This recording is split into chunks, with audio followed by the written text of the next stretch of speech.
spending years in the corporate world successfully managing hundreds of employees for private and publicly traded company. Today's guest is a spiritual executive coach and the founder of Create Magic at Work.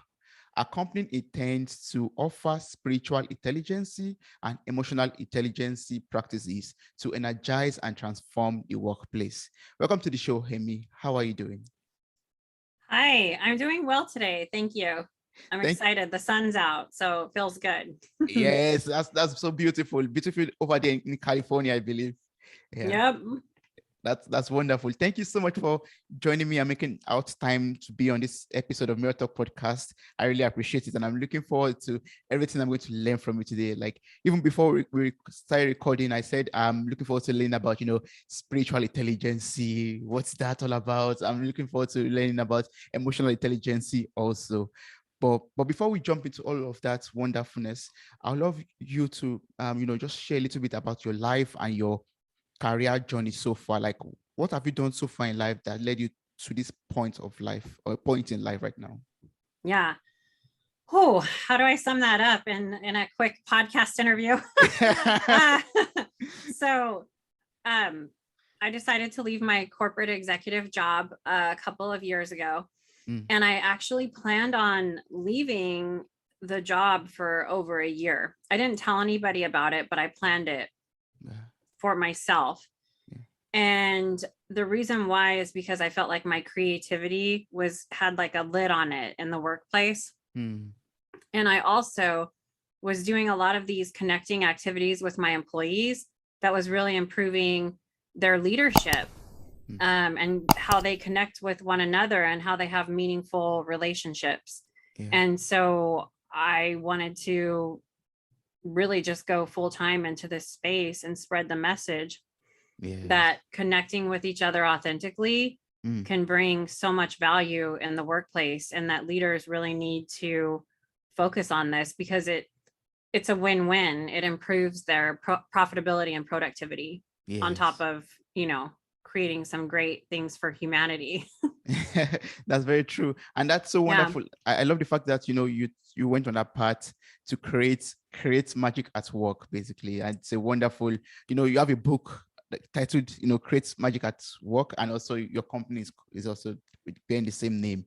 And, I love the fact that your company is all about, filling the void for individuals who may feel isolated and exhausted from loneliness in the workplace, a place where it's filled with people.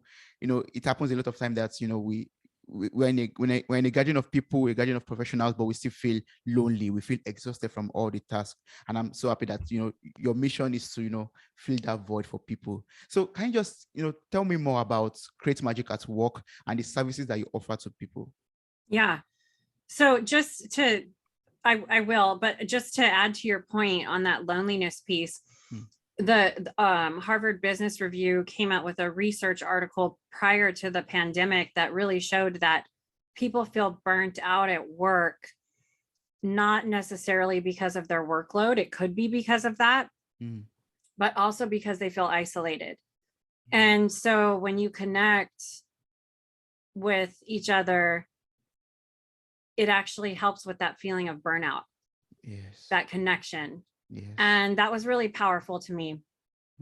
And at that time, I was doing these activities with my employees that were bringing them together. So when I left my corporate executive job, basically what I did was I put all of the activities that I created and that I did with my employees, my coworkers, my colleagues, I put it in the book. And I called it Create Magic at Work. Wow. And then from there, the brand was born. And the book is super fun. I made it childlike. I put beautiful illustrations in it on purpose. I used a magical mermaid artist. I used the same book designer that did the Diary of a Wimpy Kid books. Because it was so cool because I wanted to make sure that when you held a copy of the book, you felt like that childlike play feeling back in the workplace or in your, business or whatever you do if you're a solopreneur. And that was the goal, because when you do that, when you tap into that creativity, it brings inspiration and innovation to the workplace. And that's sort of how the Create Magic at Work brand was born. And now I come out with a lot of companion products that match the activities in the book that people can utilize. So yeah. Wow, that's so beautiful. I will encourage everyone to get the book. I'm going to place the link to your website in the show note of this episode. So I encourage everyone to visit your website and get further information about the book and where to order it from. That'll be so amazing. It's life transforming, I believe. Thank you for that. Yeah. Yes. That'd be cool. Yeah, that'd be wonderful. Yeah. So what is your definition for spiritual intelligence? Yeah. So along that journey, as I became a certified executive coach with UC Berkeley, I discovered I was working on my spirituality at home. I was really into it.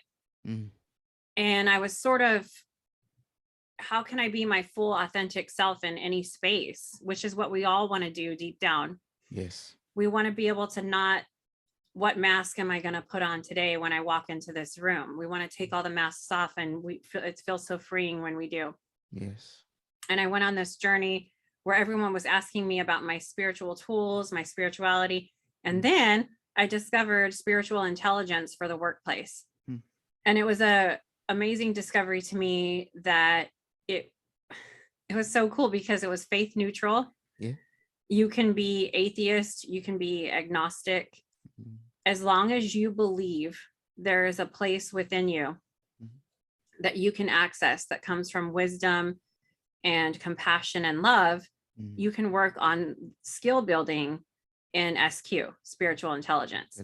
Yeah. And there is a framework that I work with leaders in the workplace. There's 21 skills that are listed that help you sort of ground down into skill building in SQ. Yeah. So there's definitely, I loved discovering that because it really helped me speak to leaders in the workplace, or people that are up and coming in the workplace that want to figure out, what's my life purpose? These are some of the things in SQ we talk about as examples. Why am I here? What is my life purpose? Yes. Do I know what my values are? And am I living in alignment with who I say I am? Yeah. I could go on and on, but that's hopefully that answered your question. Yeah. So that means, spiritual intelligence doesn't have to do with, religion, basically. It just has to do with you believing that, there's a greater being, or there's more to you than the physical, basically. And, tapping into that and finding your life purpose and finding out your reason for being here on earth. Is that absolutely? Yeah. And so you could say that for what you just described right now, you could say that's tapping into your higher self. Yeah. Instead of your ego. If you are a religious person, or if you follow a religion, that's great. You could tap into that higher power that you have a conversation with. It's whatever helps you access that space where you can make wise and compassionate decisions for others. Yes. And maintain inner and outer peace, regardless of what situation you're in, or even if you're under great stress. Yeah. And it's a daily practice, and it's a lifelong journey.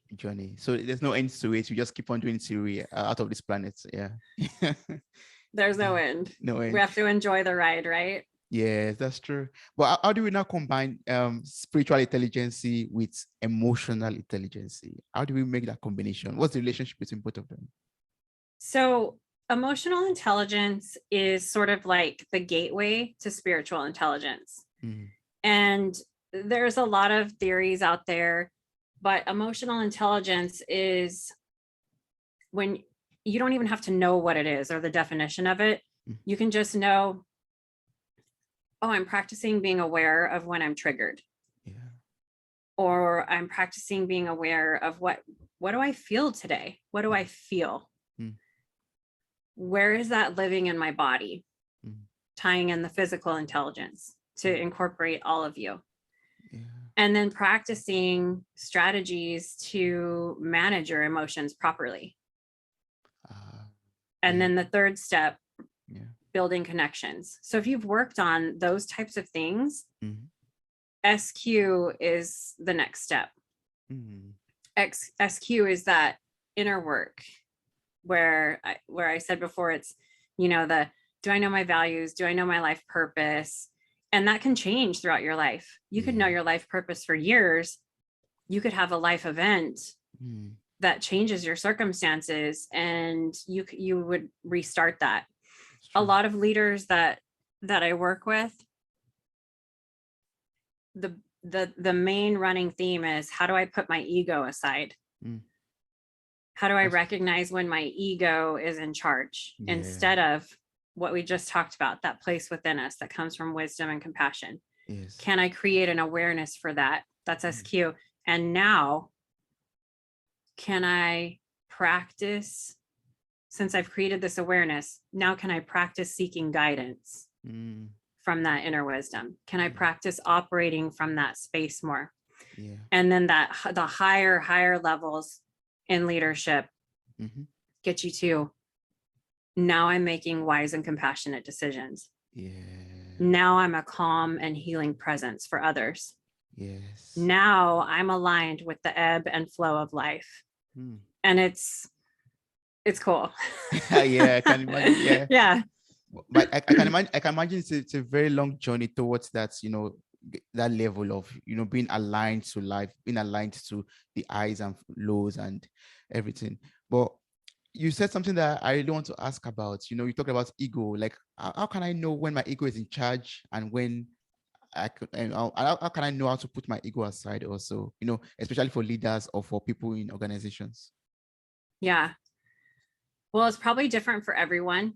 They probably react differently. I'll go to the science as an easy explanation.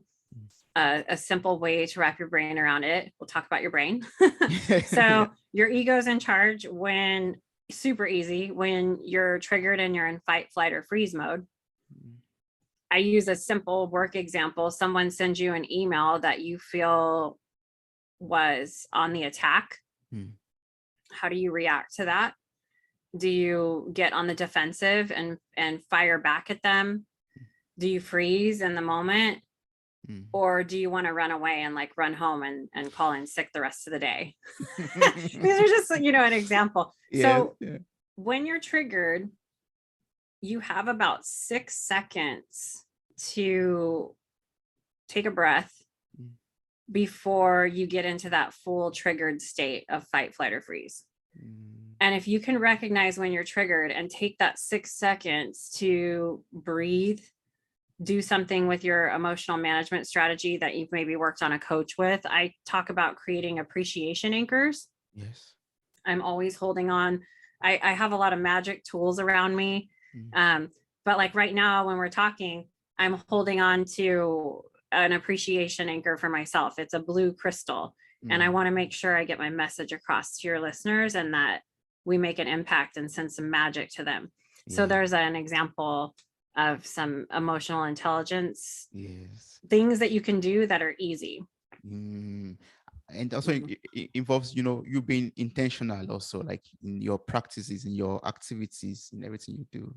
Yeah, I love that. Yeah.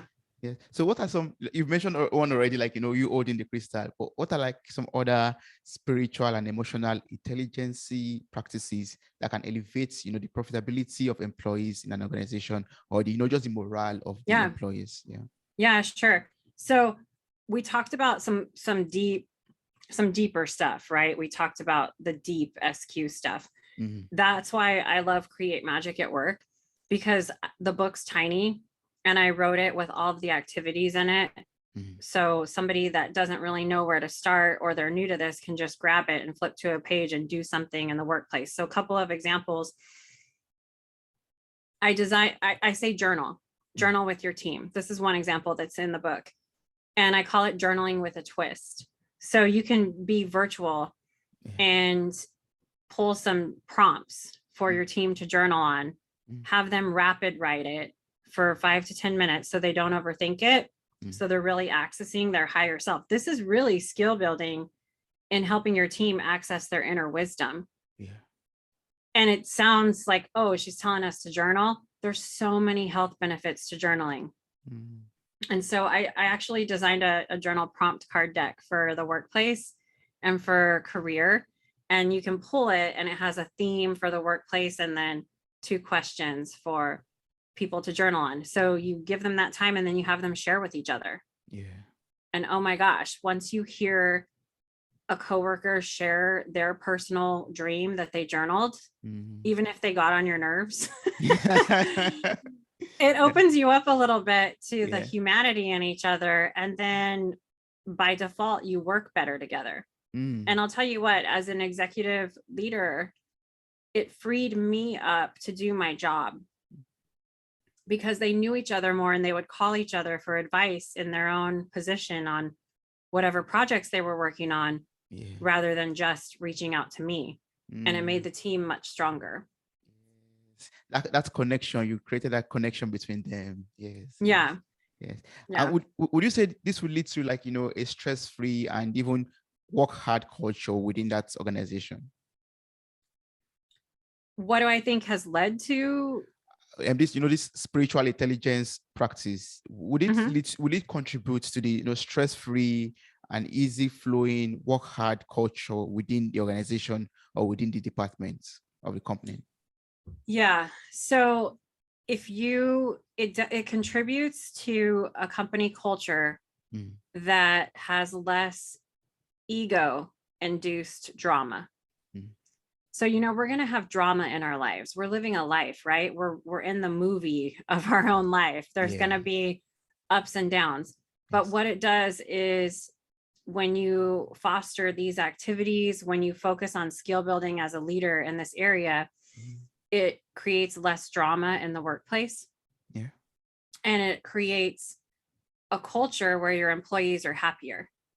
And high employee engagement, if you have a company that has high employee engagement, you're 21% more profitable than your competition. So this isn't just woo-woo stuff we're talking about here. It actually, which is so interesting to me, more people are jumping on this. They're actually craving this information because it's a win-win. You get to do these fun activities or do this inner work that transforms your life. And oh, by the way, it's going to make your company more profitable and productive. Well, some people out there, or some listeners out there, were wondering, okay, we're talking about organization now. We're talking about spiritual intelligence. Why are they in the same context? Like, what does spirituality have to do with, my work, my place of work? I would answer everything. Yes. Most of us are on LinkedIn. And I'm on LinkedIn a lot. And there's some themes that stand out to me that I see. One that is talked about a lot is, how can I be my authentic self at work? The other one is, how can I be a servant leader? Yeah. And then there's thousands of people that claim they're change agents in their title. Spiritual intelligence helps you work on all of those skills and helps you be a true servant leader. It helps you understand the ripple effect that you're leaving as a human being on the planet.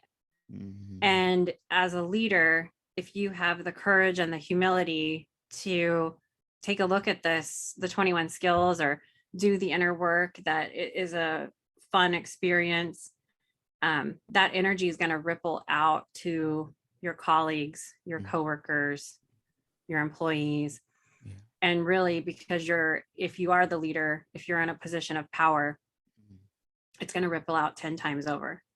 There's data showing that whatever energy you have as a leader, you can multiply that by 10 to the people that are in your charge. Wow. Yeah. So it has everything to do with our organization, spiritual intelligence. Yeah. Yes. Wow. So, from your experience, with working with a lot of employees, like you have been managing hundreds of employees from different companies, public, private. I would love to know, how leaders can build their team as well as transform or even improve their workplaces. So my short answer to that is, because I know we're talking about a deep deeper, what would feel like a deep topic, which is spiritual intelligence, Yes. my answer to that would be just start with something small Mm. and see what happens. Yeah. Start a meeting off where everyone shares a piece of gratitude and see where that leads you. Yeah. That shouldn't feel too scary. No. And what you'll find are these openings where people are going to crave that more.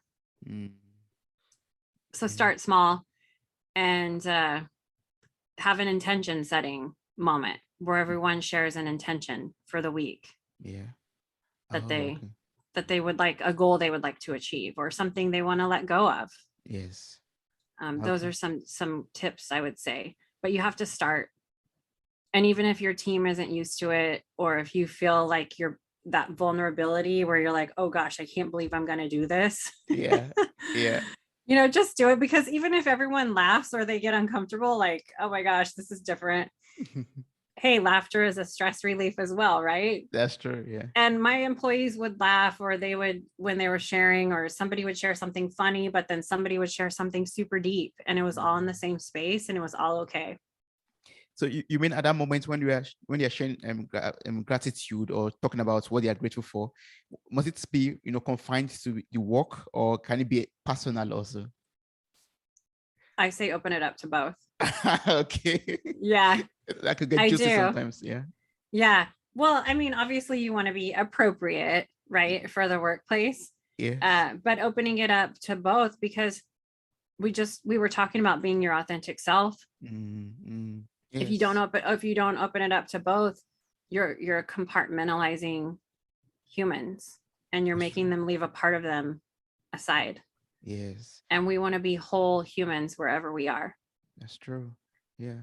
Well, is there a way that leaders or team leaders, or owners of organizations or founders like yourself, are there ways in which you can create safe spaces that will encourage people to speak up, to encourage people to feel free to be themselves at the place of work? Yeah, it's through these small steps. It's not something that happens overnight. Yeah. The psychological safety is creating that trust that if they do share something that's appropriate but personal, that it's received and that it's heard and that they feel seen. You don't have to do anything about it. Everyone can just sit and listen. Thank you for sharing. Yeah. No repercussions for anything like that. Yeah. No getting sacked, no getting made fun of or something. Yeah. Right. And then you slowly create that psychological safety in the workplace. I heard someone mention the other day that a couple of really top leaders and really popular podcasters, I'm not going to say their names, run their organizations where they don't allow anything negative to be said. If you say something negative, you're fired or let go of. And that concerned me, because that made me think, I hope that this isn't creating a fake positive environment or toxic positivity, and that people aren't being shut down for wanting to speak with feedback. Yeah. And that's what's beautiful about SQ, is because if you work on the skills of spiritual intelligence, it's working on putting your ego aside. So even if you're speaking up, we know it's not going to be ego-induced drama. We know that if you're saying something, it's coming from you practicing seeking your inner guidance and your higher self. And even if there is drama, that's okay. We can listen and we can hear that. And it's not going to be ego-induced drama. And we can actually create innovation from that, from mistakes, from chaos, innovation and inspiration. And that's what takes you into quantum leadership. Yes. I see. Yeah, that's wonderful. Yeah. So, for example, if an organization, a big company, invites you, you're a certified executive spiritual coach, and they say, "Oh, Amy, please, can you come over and just, perform your magic for us over here?" What are some things that you first put into place in order to make that atmosphere good spiritually or spiritually intelligent? Yeah. So first of all, I do a lot of experiential workshops and speaking. I do them virtual and in person. And the first thing that we do is we get everyone present and in their body. We're online a lot. We're on social media a lot, and we're out of our body a lot. And so first we have to get that physical intelligence there. And we have to make sure everyone's in the body. So we'll start with breathing. We'll start with some meditation, turn off all the buzzers and the noises. Let's get here now. Yes. Okay, now let's focus. And then we go into what is SQ and how do you create magic at work? And depending on the audience and what they need, you know, we talk about servant leadership at that SQ level. We talk about how to make wise and compassionate decisions, lots of experiential exercises with that. Yeah. And accessing your higher self. Yes. And this can be done virtually also, like for, you know, especially during this pandemic, for example. If people like call out to you and say, Amy, please, we need your help. We need to, you know, we need you somewhere in Sydney, Sydney in Australia. It can be done through Zoom, and they'll get the magic too. 100%. The interesting thing about this is I left my corporate executive job to pursue this life purpose dream in May of 2019. And I was, you know, just getting the company Create Magic at Work off the ground when lockdown occurred here in the United States in March of 2020. And so everything's been virtual for me, and it's been kind of cool to be able to facilitate that virtually. So yes, I'm so interested in this. Like, how was it for you? You know, you're a spiritual coach. You have this spiritual intelligence. You have the emotional intelligence, everything, and then you have to deal with this uncertainty that comes with lockdown, comes with the pandemic. How was that for you? You know, especially at that point of starting up your company from the ground, basically as a baby back then. How was that for you? Oh my gosh, it was like it still is. It's a roller coaster ride, as everybody knows that goes on the entrepreneur journey. You know, I had an entrepreneur coach for a while, and I have a friend that I've been business pacing with. She was just a guest on your podcast, Becky Morrison from the Happiness Recipe. And, you know, we would tell each other on Friday, okay, we're going to quit. We're done, but we'll come back Monday, you know? So quit, but come back was that. And then just hanging in the tension, staying in the tension, staying in the uncomfortable. That's a tough one. And it's not easy, but I really believe in all of this, as you can tell how passionate I am about it and how it can really change how people feel and how they feel about themselves and discovering their own inner strengths. It's a beautiful thing. So I believe that it's been a roller coaster for sure. My book came out, and I actually was sick, you know, on the couch when it arrived during COVID. And I was just like, whatever, this will be fine, I guess. You know, what's meant to happen is supposed to happen. And daily reminder that we're open to outcome, but not attached to it. That's true. Is good. So we just keep on thriving, and we don't give up, and we just keep on moving forward. Wow. And learn the lessons so they're not repeated. That's very true. Yes. Just learn the lessons and just improve yourself or work on yourself daily. Yes. Yeah. Recognize, repair, recover, radical self-forgiveness. Those are my 4 R's. Those are important R's. Yes. Repair, especially repair. You have to repair, and become better. Yes. So now you shared some wisdom, especially your 4 R's with me. But can you share some ways that we could access our inner wisdom for maximum decision-making potential? Yeah. Well, there's a big overarching one that helps you understand. It helps you tap into your understanding of time and your perception of time. And what you can do is you can really remind yourself how profoundly important your life is. And at the same time, remind yourself that you are a tiny piece of the history of the universe. And if you can make decisions from that space, from that paradox, that is operating from your higher self. Yeah. So remembering that your life is both extremely profound and yet a tiny piece of the history of the universe. And can you make leadership decisions from that space? And can you practice that? Just practice making decisions from that space. Okay, that's true. And that way we're able to tap into that inner wisdom of us. Yeah. Yeah. Yes. But in this day and age where everything is so fast and so digital and everything has to be done quickly, can you advise us on ways to enjoy life, nevertheless, with less stress and also with more balance? Mm-hmm. I don't want everyone to hate me for this, but I definitely say, because this is how we like promote our businesses, but I say digital detox. Yeah. Getting back into getting back into the body. Maybe you uninstall a social media app that you feel like you're spending way too much time on for just the weekend. And you say, I'm going to go on a hike. And you start experiencing the beauty of the planet that we're on and start actually living life on the planet and not in a device. For 2022, that's my top piece of advice. I really think 2022's energy is all about play and adventure and understanding that when we prioritize that, our businesses actually thrive more and we actually do better at our jobs. Yeah. Yes.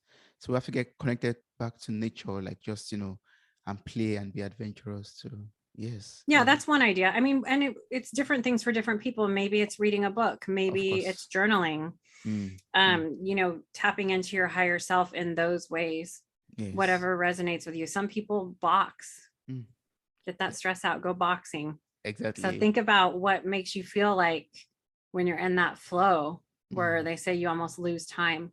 Yes. But don't lose time scrolling. Not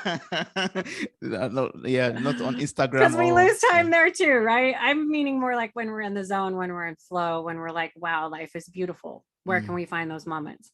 That's true. Wow. Not on Instagram or TikTok. Right.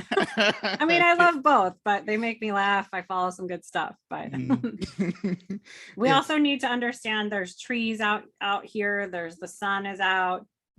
Let's breathe the air. Let's breathe in some beauty. Yes. Exhale ugly. Let's breathe in some confidence and exhale some doubt and experience life and life. Yes. Yeah.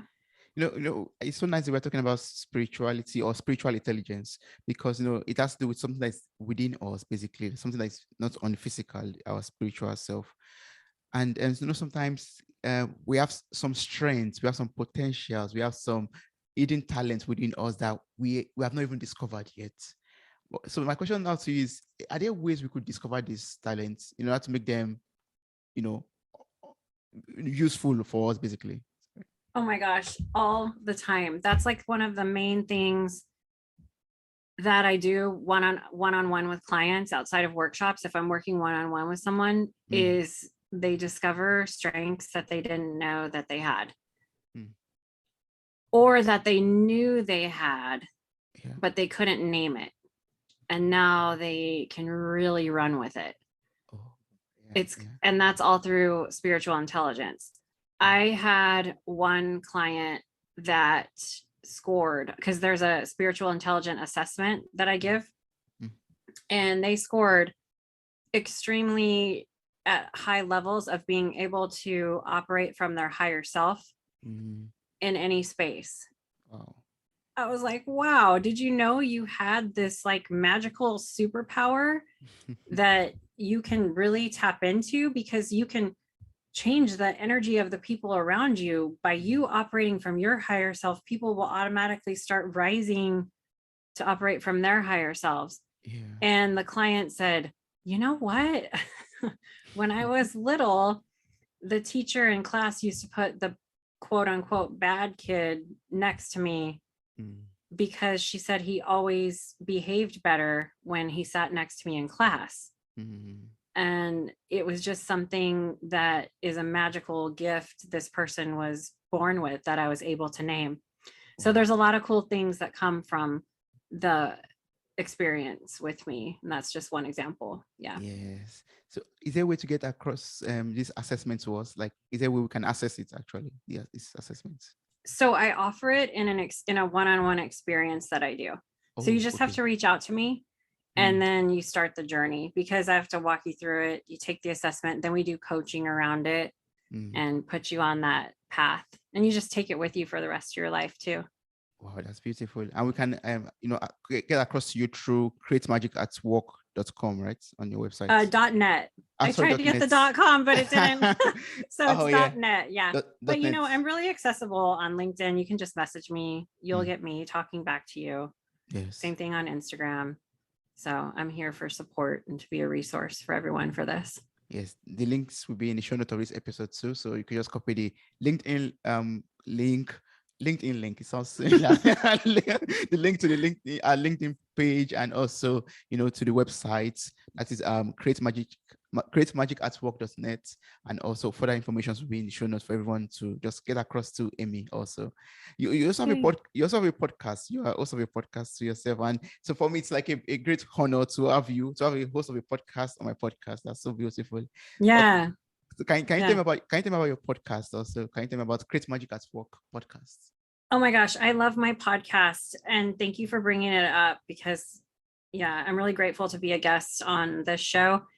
And I started my podcast because I want to, again, advocate for healthy workplaces and help leaders become that way and help them along their journey.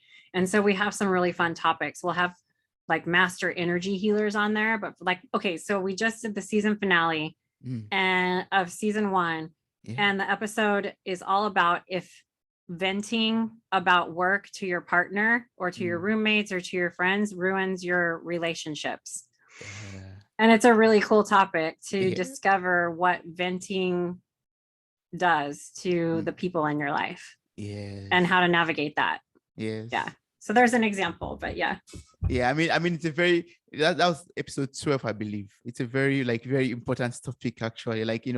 When do you switch from your workspace to, at the end of the day, to your normal casual private life again? You bring everything from work back home, all the frustration, all the stress, all the tension from work. You bring it back home and pour it out on your roommate or your partner or whatever. Yeah, exactly. And if it's your partner, that's not why they started dating you. That's true. They want like the fresh, beautiful person that you presented when you first started dating. So we talk about boundary setting and venting with consciousness. That's one episode, but there's a lot of different topics, and we really weave spiritual intelligence through every episode if you want to hear more. Yes. The link also will be in the show notes. It's available on all platforms, but also easily accessible on createmagic@work.net. Also, absolutely, there's a page for all the episodes there, also for easy accessibility. Yes. So for someone out there who is so curious and still wants to know more about you, what's the best way to connect and work with you? Apart from you said LinkedIn or your Facebook page also, or your websites too. Are there like some other ways one could maybe get a quick call across to you, or a quick way, or to just get some counseling or some advice? I'll say Instagram. If you go to Create Magic at Work for Instagram, I'm under Amy Lynn Durham. That's a fun one. And the reason why I bring that up is because it hasn't been brought up yet. And you can just direct message me. You can email me straight from my website. You can direct message me on LinkedIn. But on Instagram, I do a weekly workplace message that I pull an energy theme from the universe for you for the week. And it gives you some inspiration to kick off your week. And this week's message was success. So it was such a fun one. So if you want to follow that, that's on Instagram. It's a good one. That's good. And on your Twitter too, you have some nice graphics that you put up written setting reposts to the world, for example, or just wonderful quotes that I saw while scrolling through your Twitter feed. Also, thank you. Yeah, I saw it was make a difference each day. I send a ripple effect into the world, and that is enough. Yep. Each day I send a ripple effect into the world, and that is enough. I love that you noticed that, because I don't use clip art in my posts that are from the Create Magic at Work brand. I have an illustrator that the illustrations look very simple, but they have deep magical symbolism in them. So yes. Look at you noticing that.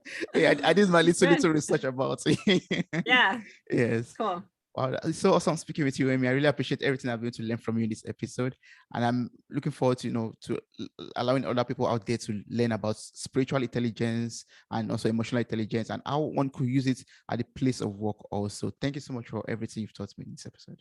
Thank you. Thank you so much for having me. And I hope we sent some magic to everyone today. Yes, I believe that. Yeah.